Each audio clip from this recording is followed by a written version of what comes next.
So let's graph that ellipse from number 2. So just to help you remember, I'm going to write down the equation for it again. And the way that I want you to graph these when they ask you to graph it is pretty similar to how you were graphing the circles from earlier. I'm not going to count over from the center, though. I'm going to just use the vertices and the co-vertices. My vertices were -2, 8, and -2, -2, and then the co-vertices were 2, 3, and -6, 3. Okay, so we're just going to plot those.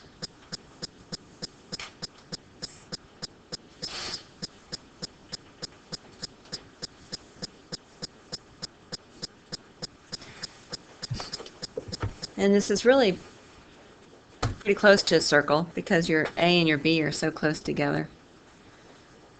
But here's one vertex. Then your other vertex is going to be down here. And you have a co-vertex. Oops, I think that needs to be up one more. And then another co-vertex right here. And then just draw the best that you can. It's not going to be close to perfect, but just do the best that you can. And then whatever they want you to graph is what you should graph. So if they want you to put the major axis and the minor axis on there, or your two foci points, you can add that too. Any questions? Okay, well, let's look at number 4.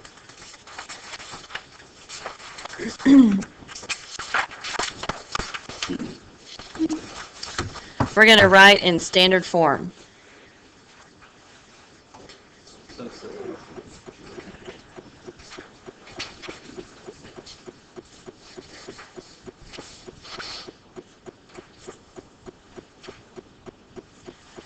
Okay, so the first thing that I want to do is get my x's and my y's together.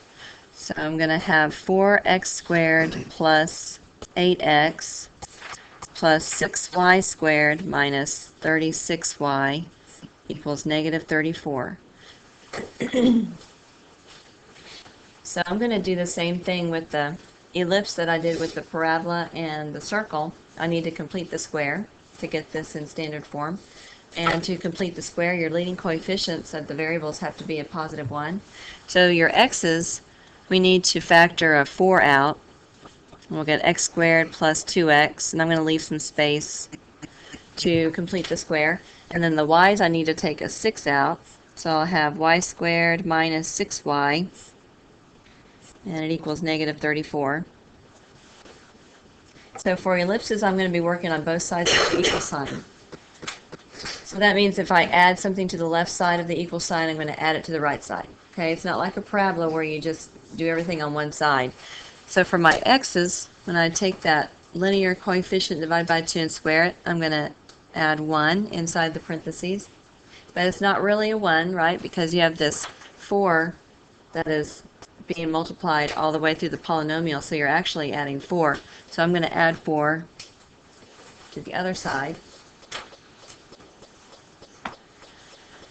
Then for my y's, linear coefficient divided by 2 and squared is going to be plus 9. But what am I actually adding? 54. Okay, so now I'm ready to factor my trinomials. So I have 4 times x plus 1 squared plus 6 times y minus 3 squared, and combine my constants on the right side, so that's going to equal 24. Okay, so now I need to get it equal to 1. It always has to be equal to 1. So that means I'm going to divide everything by whatever that number is. That's the all by itself. And and I can reduce. So I don't want to have this number in front of the parenthesis if I can help it. So the 4 and the 24 are going to reduce. And for my first fraction, I'm going to have x plus 1 squared over 6. My second fraction is going to reduce. So I'll have y minus 3 squared over 4, and it's going to equal 1.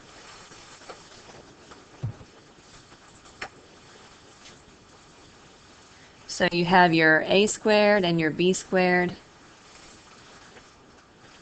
Okay, I can tell that this is going to be a horizontal ellipse because the bigger denominator is with the x. You can see where your center is. And it's going to be a really circular ellipse because a squared and b squared are so close together. Any questions? Okay, so you guys do number 5, and I'm going to do it up here. You're just going to rewrite that in standard form on number 5.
Okay, so you should be getting x minus 0 squared over 4 plus y plus 3 squared over 1 equals 1.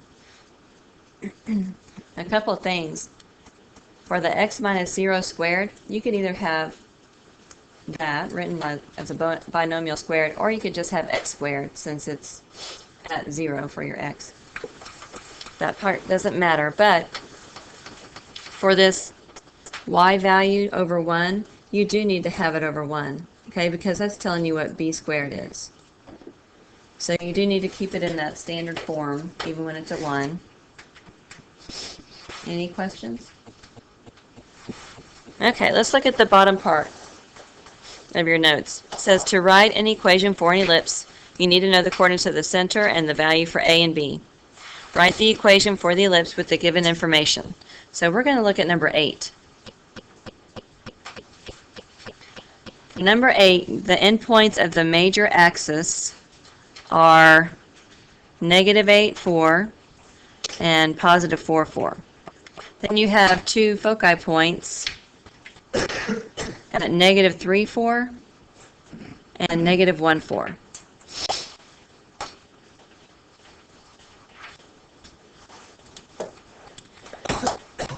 Okay, so the first thing I would do is I would draw an illustration to help me picture what's going on. So I got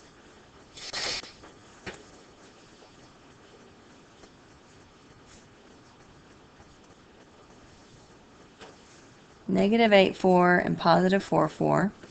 So that's showing me that the points are horizontal from each other on the major axis, so I'm going to have a horizontal ellipse. Okay, and then my foci points are negative 3, 4, and negative 1, 4. So since I have those endpoints, I can find the center by using the midpoint. Right, I can use the endpoints for my major axis. Negative 8 plus 4 divided by 2 for the x, and 4 plus 4 divided by 2 for the y. So my center point, it looks like, is going to be at -2, 4. So it's right here. I'll put a C there. So I can tell what my A value is going to be and what my C value is going to be. A is from the center to a vertex. So I can just count over for that. 1, 2, 3, 4, 5, 6 units. So A is 6 units.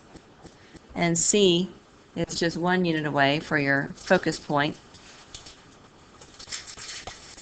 Okay, so now to find B, I'm going to use the A squared minus B squared equals C squared.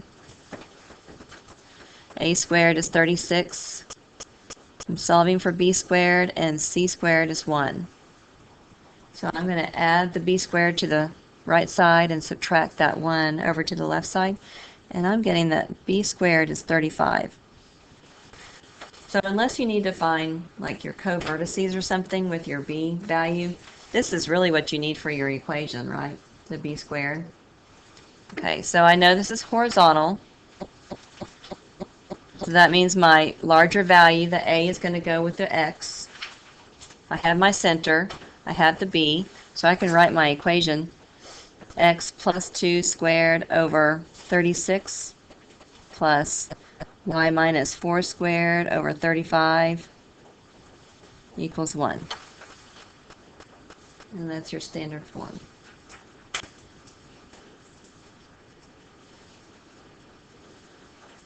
Any questions? So on your assignment, if they don't give you the point, like if they don't label this as 4, 4 and this is -8, 4, you cannot assume that that's what the value is. If they have it drawn out for you and it looks like it passes through that point, you can't assume it, okay? If they don't give you like one of the endpoints, you have to calculate it using this A squared minus B squared equals C squared, the length. You can't just say, oh, well, that's going to be at this place. It's just like geometry in that respect. Does that make sense?